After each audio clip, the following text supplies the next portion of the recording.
देखो माहौल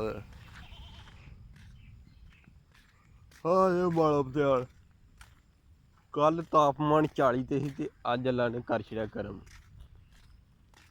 बदल वध रहा तो मैं जाना जरा काम ते मैं पहला बंदे वाली वीडियो तैयार कर लईए।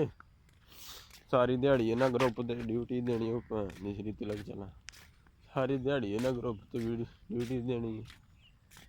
मालोपत्याल वेख लें मैं तो ना बदल ना ही पे मुंजी तो बच जांगे पर जो अल्लाह नूं मंजूर हुण कद च वड़ना ही पैना।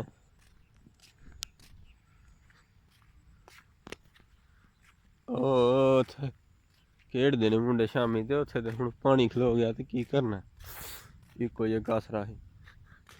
मैं नहीं खेडदा वालीबाल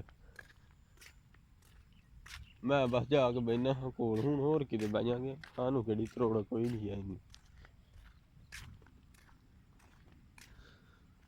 वावा दूर लंघ आया जाना ही चाहिए बदल तेज ना जी ओए